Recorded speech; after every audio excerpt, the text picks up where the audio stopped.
If you want to understand why all sorts of folks from all across the political ideological spectrum, people from Liz Cheney on the right to Jamie Raskin and Joe Biden, are warning on a near daily basis in increasingly dire terms that our very democracy is in trouble right now. If you want to understand why one party's careen toward authoritarianism threatens to derail the entire American experiment, the entire republic, you can actually just look no further than what happened last night.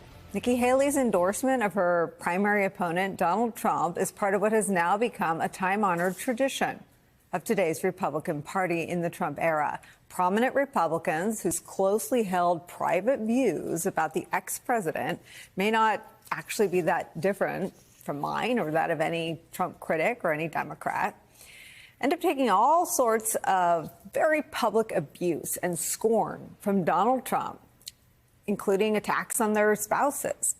And then despite all that, despite everything he said about their families and everything they've said about him in return, they turn around and offer him their endorsement.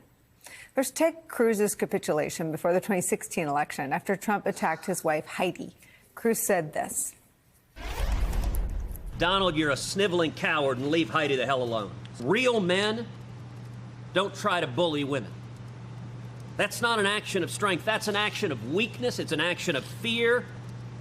It's an action of a small and petty man who is intimidated by strong women. Small and petty man. I'm not a real man. Cruz says you're not a real man. We all know what happened after that moment. After he defended his wife, Ted Cruz turned around and endorsed the man who attacked his wife, Heidi, who he called small and petty in that clip, turned his back on whatever was in his heart and mind when he made those comments, turned his back on our democracy, enabled Trump's presidency and insurrection in 2020, and is currently to this day working to whitewash the violence that took place on January 6th, violence that he once called domestic terrorism before he walked that back. And just last night, in an interview on CNN, Ted Cruz refused to say that he'd accept the results of the next presidential election. Then there's Mitch McConnell, who said this after Donald Trump's second impeachment in 2021, in the weeks after Donald Trump sent a mob to storm the U.S. Capitol, putting his own Vice President Mike Pence in mortal danger. There's no question, none, that President Trump is practically and morally responsible for provoking the events of the day. No question about it. Now, there's a pattern here, too. Trump also attacked Mitch McConnell's wife, Elaine Chao, with a very ugly racist slur. He attacked McConnell regularly as well, at one point saying McConnell had a, quote, death wish for working with President Joe Biden to fund the United States government. And yet, as with Ted Cruz, Mitch McConnell also folded, endorsing Donald Trump for president in 2024. So add to those two Nikki Haley. Here's what Nikki Haley said about Donald Trump after the January 6th insurrection. Quote, I think he's lost any sort of political viability he was going to have. He's not going to run for federal office again. He went down a path he shouldn't have, and we shouldn't have followed him, and we shouldn't have listened to him, and we can't let that ever happen again. We can't let that ever happen again. That being Trump as president. Our friends at Morning Joe compiled some of what she had to say about Trump during the Republican primary contest this year. Take a listen. Times change, and so has Trump. He's gotten more unstable and unhinged. If you mock the service of a combat veteran, you don't deserve a driver's license, let alone being president of the United States.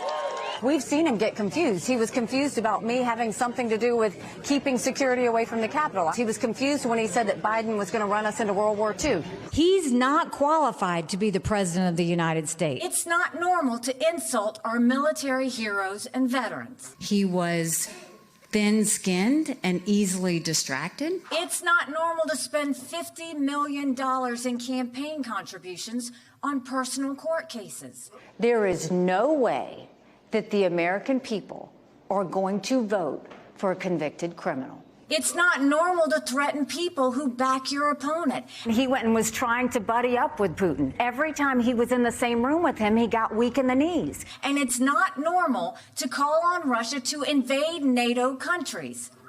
Donald Trump has done all of that and more in just the past month. Now, one of the combat veterans, she calls him out for attacking combat veterans in a few of those clips. One of them is her husband. Much of what she said there, though, on the stump, could have easily have come from another well-known, nationally recognized conservative Republican named Liz Cheney. But Liz Cheney took a different path and has paid a steep political price for being unwavering in her very similar lines of critique and opposition to the ex-president. Could have come from a Democrat. It's a lot of the indictment of a second Trump presidency, as well as the last one that you hear from President Joe Biden. But despite everything that she said, as well as Trump mocking her husband while he was deployed, Nikki Haley made the decision yesterday to endorse that person that she described in that way, Donald Trump. And when she did, she turned her back on her own voters, many of whom make the same arguments Nikki Haley made about Trump. They include up to a fifth of the GOP primary electorate in states that voted for her months, up to 2 months after she dropped out of the race. What Nikki Haley, bending the knee to Donald Trump, says about the state of our democracy is where we start today with some of our most favorite reporters and friends. The executive director of Republican Voters Against Trump and the publisher of The Bulwark, Sarah Longwell, is back with us, plus retired U.S. Marine Corps lieutenant and founder of Democratic Majority Action PAC, Amy McGrath, is here. Former Republican Congressman, MSNBC political analyst David Jolly joins us. And with me here at the table, NBC News correspondent Vaughn Hilliard's back with us. Vaughn, any sense of whether, or just tell me your new reporting on how this came to be? Number one, there was no phone call between the two camps. I'm told by Trump and Haley advisors that since March 6th, when she dropped out of the presidential race, that she and Donald Trump have not connected by phone. A Trump advisor told me that she has not reached out to establish contact with the former president. So that announcement last night was done on her own accord here. And I think that it's telling, right? Doug Burgum, the North Dakota governor, who's been on the campaign trail with him, right? It was a year ago that he told our Chuck Todd that he would never do business with Donald Trump because of the company that one keeps is reflective of oneself. Tim Scott was somebody who was critical for a long time of Donald Trump, especially after January 6th. And so Nikki Haley is really the latest to fall in line.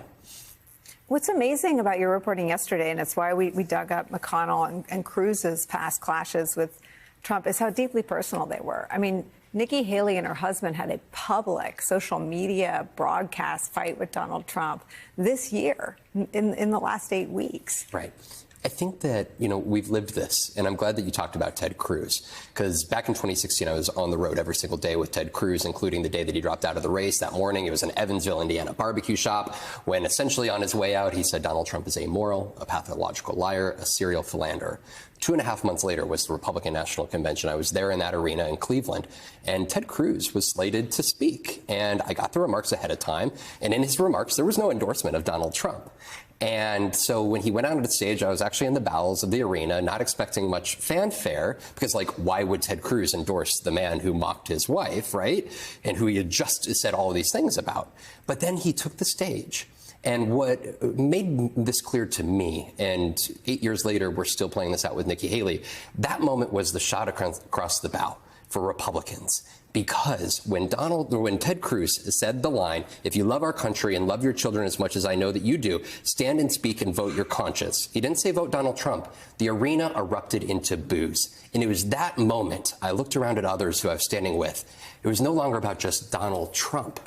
It was the fact that the Republican Party had become Donald Trump. And this was a movement that was turning on likes of Ted Cruz and anybody that was in the way. It was not just the New York delegation, right? This was the Republican National Committee, the key activists of the party. And that was the message that was sent to Ted Cruz that very day. If you want a future in this Republican Party, you've got to endorse Donald Trump. He did that weeks later. And all these years later, there is person after person, Nikki Haley, the latest, that are evidence that their relevancy in the Republican Party today, not just with Donald Trump, but among voters, is by standing in line with him.